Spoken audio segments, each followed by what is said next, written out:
On the whole, I recommend the second understanding of suffering, which is understanding its place instead of demonizing it, really understanding its place.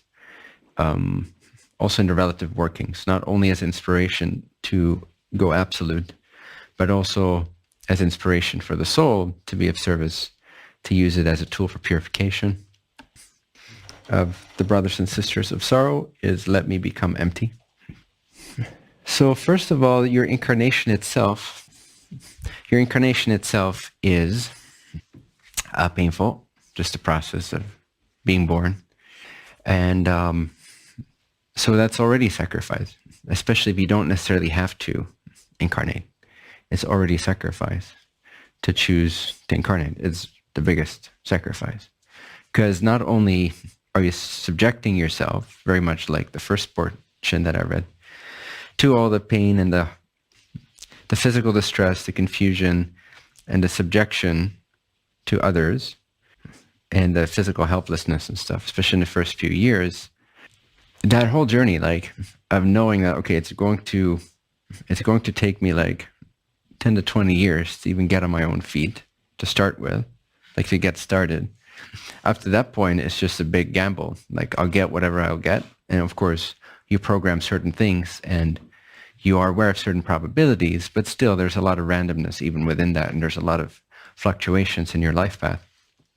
So, and you don't know for sure yet how you're going to respond to that. You can put all the guidance in place for your incarnation, but there might be a reason why you decide not to pay attention, or you decide to stay resistant to the messages and not wake up to why you came. So it is also the risk of forgetfulness. Well, it's a given that you'll forget, but that you'll never pick back up the path of awakening and service as to why you came here, which I think is the case for most of you guys. You didn't just come here for yourself, for your own, out of the necessity to learn. I think if you're part of this program, you're most likely attracted to this because you are of a wandering nature, as they say, meaning you came here to be of service. And so now you're awakening and you're remembering. So even just that, like, consider that, the fact that that's what you chose, with all the risks involved, with all the randomness involved, with all the forgetfulness and the pain and the limitation and subjection involved. And just pause for a moment to start there, because that's where your current journey started. That's what you chose. And just see if you can get in touch with the place whence you chose that.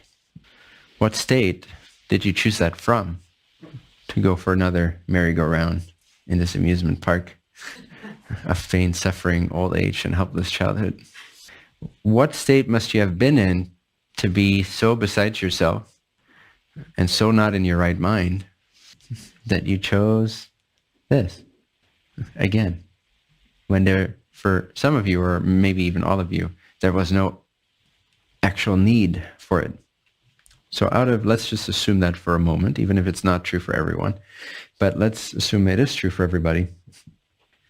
If you chose it when there was no need for yourself, so it wasn't automatic, it wasn't like you have to, because it's your own level of learning, but you chose to because you felt the calling and the opportunity to be of service. Just picture what kind of sort of state or environment or density or love or light you'd have to be bathed in to be so foolish. What did that feel like when you were optimistic? The thing about love light too is, like, it forgets suffering very quickly. It forgets the intensity of it. You know, like half a day later or whatever, like, you're fine. Nothing happened. It's good. I feel great. So you forget what it's like when you're in it, because it's a different state. So similar, when you're not incarnate, you kind of forget what it's like. That's why I say you're not in your right mind. You're gullible, naive, loving, foolish. Or you could say courage. So yeah, just in a sense, appreciate where you come from and put your life in context to where you came from when you make that decision. Because often, you know, what would be worse than, okay, you've already chosen it. It's too late now. Can't go back. Can't crawl back into your mom. I know a lot of guys would love to. Energetically, sorry.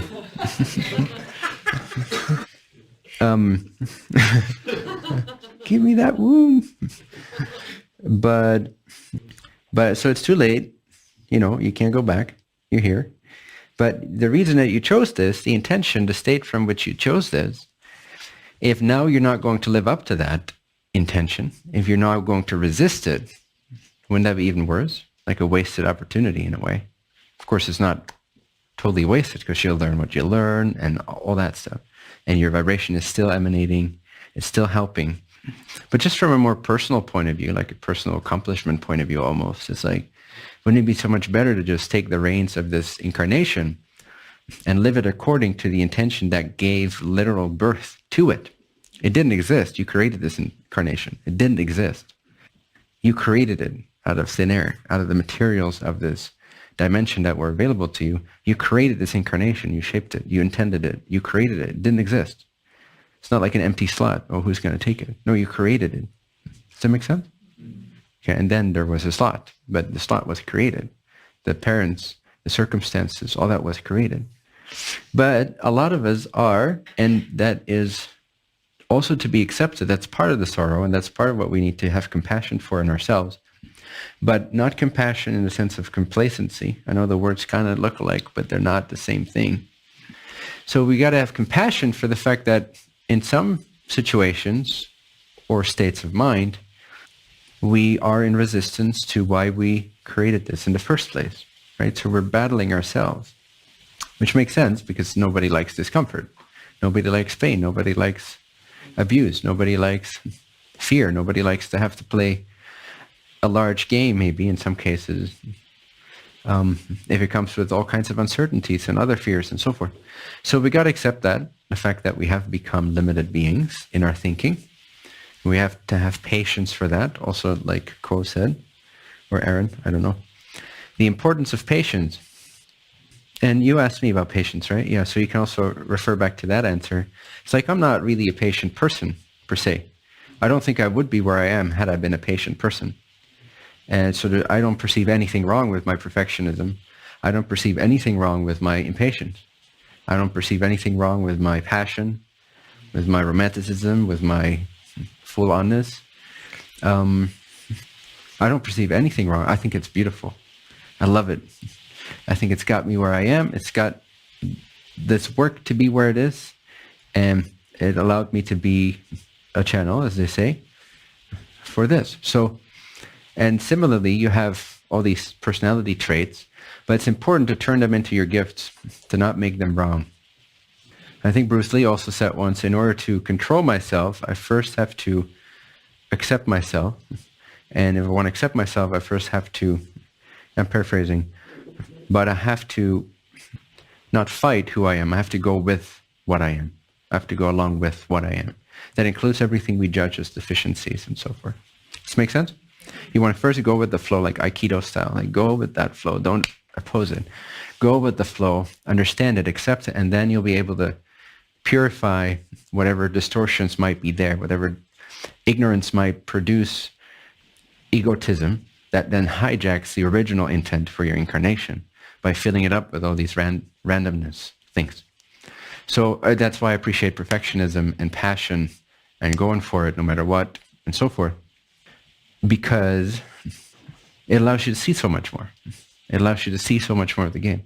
Anyway, but you have your own personality traits. It's not just about those. Those are just mine. But I'm not a patient person as a person. And I love that, and I wouldn't change it for the world. I'm never going to be a patient person, I don't think. I think that'd be detrimental.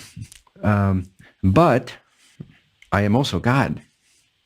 And God doesn't see difference. So in that non-differentiation, there's nothing to be impatient with. There's no one to be impatient about anything because there's no right or wrong. There's no success or failure. There's no you or me. So we want to become as transparent as we can to God's love, to God's total isness. And the way to do that is to become empty. And the way to become empty is to suffer, to hurt yourself, which is what suffering is you hurting yourself. There's no way around it, really. From a cosmic point of view, from a higher self point of view, even from a physical point of view, in some ways, you are hurting yourself. So why do you hurt yourself? What's the purpose of it? And let's not demonize it. Let's not make it wrong. Let's actually use it. Let's use that energy. of suffering. Yet use that energy of challenge, of intensity, of catalyst, and use it as a purifying fire. And I like the word initiation that they use.